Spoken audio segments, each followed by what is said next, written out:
నమస్తే స్వామి. స్వామి, జనరల్గా ఇంట్లో లక్ష్మి స్థిర నివాసం ఉండాలంటే ఏ విధంగా చేసుకోవాలి మన ఇంట్లో పరిహారాలు? కానీ అంటే జనరల్గా అమ్మవారిది సంచలనమైన స్వభావం అంటూ ఉంటారు కదా, ఇంట్లో స్థిర నివాసం ఉండాలంటే ఏం చేసుకోమంటారు? మంచి ప్రశ్న. మనకి చాలామందికి డబ్బు సంపాదించడము తెలుసు, ఆ డబ్బుని ఎలా నిల్వ ఉంచాలనేది చాలామంది తెలియదు. అది మెయిన్గా ఆ డబ్బు ఇంట్లో తెస్తూ ఉంటారు. చాలామంది అంటూ ఉంటారు అన్నమాట, మా ఇంట్లో ₹1 కూడా నిలబడదు గురుగారు, వచ్చింది వచ్చినట్టే వెళ్ళిపోతూ ఉంటుంది, కనిపించటం లేదు, డబ్బు నిలబడట్లేదు. ఇదే సందేహాలు ఎక్కువ మంది అడుగుతూ ఉంటారు. ఖర్చు పెట్టడం కంటే కూడా సంపాదించడం కంటే ఖర్చు పెట్టడం ఎక్కువ, వచ్చింది నిలబడట్లేదు అని. ముఖ్యంగా చెప్పాలంటే మీరు అన్నట్టు లక్ష్మీదేవి గుణమే చంచలత్వం.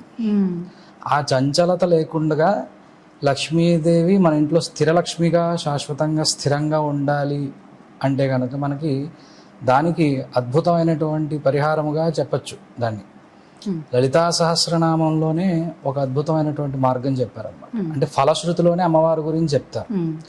ఒక 6 నెలల పాటు ప్రతినిత్యము కూడా ఎవరైతే లలితా సహస్రనామం పారాయణం ఎవరి ఇంట్లో అయితే నిత్యము జరుగుతూ ఉంటుందో అలా 6 నెలల పాటు చేస్తే వారికి చంచలరహిత లక్ష్మీదేవి చంచలరహితంగా సదా తిష్టతి తద్గృహే, ఆ ఇంటిలో అమ్మవారు లక్ష్మీదేవి స్థిరముగా సదా కూర్చొని ఉంటుంది అని చెప్తున్నారు.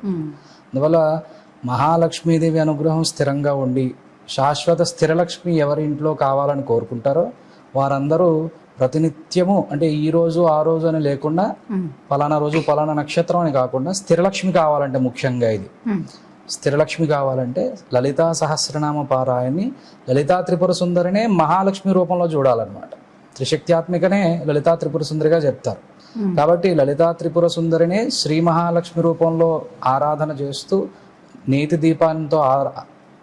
దీపారాధన చేసి అమ్మవారి ముందు ఈ లలితా సహస్రనామ పారాయణం 6 నెలలు ఏ రోజు మానకుండా చేసినట్లయితే అమ్మవారే వచ్చి స్థిరలక్ష్మిగా కూర్చుంటుంది అని చెప్తున్నారు అన్నమాట. ఇది ఫలశ్రుతి, మనకి బ్రహ్మాండ పురాణంలో చెప్పిన లలితా సహస్రనామ ఫలశ్రుతిలోనే చెప్పబడింది.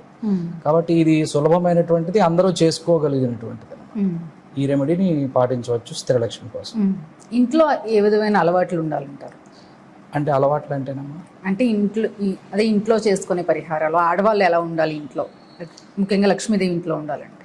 ముఖ్యంగా మనకి ముత్తైదువులు అంటారన్నమాట. ముత్తైదువులు అంటారు, సౌభాగ్యవతులు అంటారు. సౌభాగ్యము ఉండాలి, అదే మనకి స్త్రీత్వానికి అలాగే అమ్మకి చిహ్నమే ఈ ముత్తైదు అనేటటువంటిది. అంటే నుదుటిన బొట్టు పెట్టుకోవడము, చక్కని దుస్తులు ధరించడము, అలాగే గజ్జలు ధరించడము, అలాగే పెళ్ళైన వారికి ఈ కాలికి పెట్టుకుంటారు కదా మెట్టెలు, గాజులు, ఇవి ధరించి ఉండడం సౌభాగ్యవతుల యొక్క లక్షణం అన్నమాట.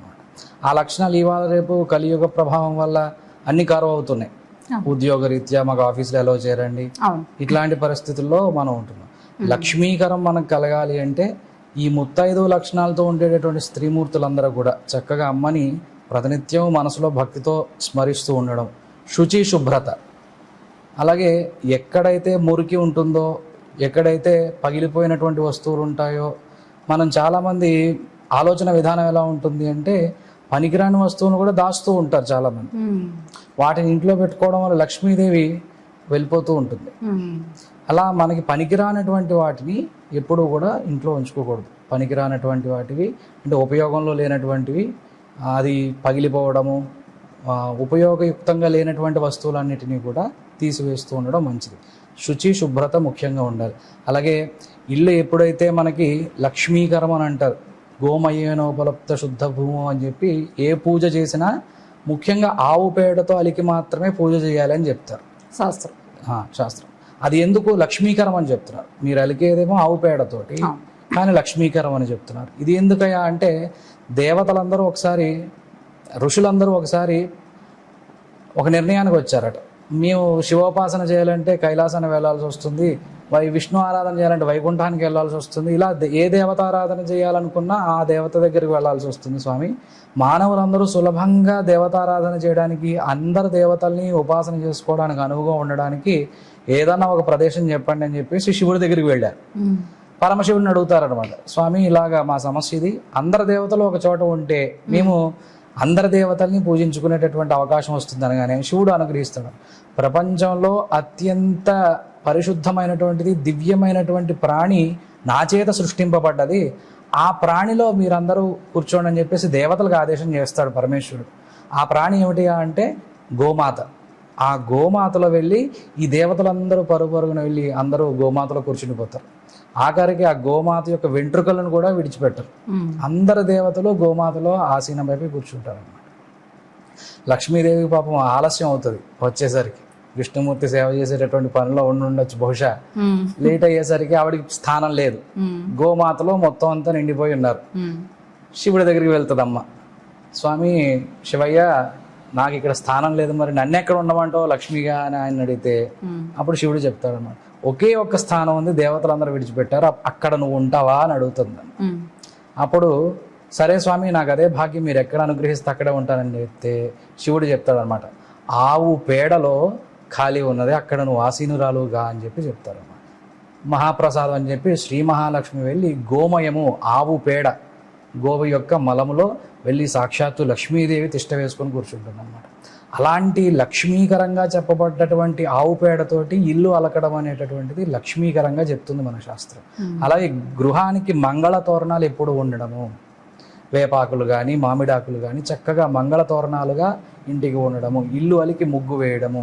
ముగ్గు వేసే దాంట్లో కూడా ఈ పిండి లాంటి పదార్థంతో వేస్తూ ఉంటారు, అవి క్రిమికీటకాలకు ఆహారంగా ఉంటాయి, అది కూడా లక్ష్మీకరమే.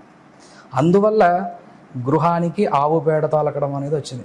బహుశా ప్రపంచంలో ఏ జీవి యొక్క మలానికి ఆ వాల్యూ లేదు, కేవలం గోమాతకి. ఏ పూజ చేసి సత్యనారాయణ వ్రతం చేసినా, పలానా కలశ స్థాపన చేసినా, హోమగుండం స్థాపన చేసినా, ఏ పని చేసినా గోమయనోపలిప్త శుద్ధ ప్రదేశే, అంటే ఆవు పేడతో అలికినటువంటి శుద్ధ ప్రదేశంలోనే దేవతను కూడా కూర్చోబెట్టారు. మొదటి శుభకరం అదే మనకి. అందువల్ల మంగళప్రదముగా ఇల్లు ఉండాలి. ముఖ్యంగా అమ్మవారిని స్వాగతం చెప్పాలి అంటే ఆమెకి అలంకరణ భూయిష్టంగా ఉన్నటువంటి ఆవు పేడ తలకడము, రంగవల్లులతో అలంకరించడము, పరిమళ భరితంగా ఉంచడము, శుచి శుభ్రతతో ఉండడము. లక్ష్మీదేవి స్థానాలు కూడా చాలా చెప్పారనమాట. అంటే పూర్ణ కలశమని, అలాగే పాలలోను లక్ష్మీదేవి ఉంటుంది, అలాగే అద్దములు, ఇట్లాంటి మంగళ ద్రవ్యముల దగ్గర అంతా కూడా అమ్మవారు ఉంటుంది. అలా మంగళప్రదంగా ఇంటిని ఏర్పాటు చేసుకోవాలి. ఇవి నియమాలుగా మనం సాధారణ నియమాలుగా స్త్రీలు పాటించాల్సినవిగా చెప్పవచ్చు. అలాగే ఇందాక మీరు చెప్పిన పరిహారం చేసుకుంటే ఇవన్నీ ఇంట్లో చేసేవి అయినప్పటికీ మీరు అన్నట్టుగా క్రమక్రమేణా తగ్గిపోతూ వస్తుంది కాబట్టి అందరూ ఇవి చేసుకుంటే లక్ష్మీదోనం ఖచ్చితంగా కలుగుతుంది. చక్కగా చెప్పారు స్వామి.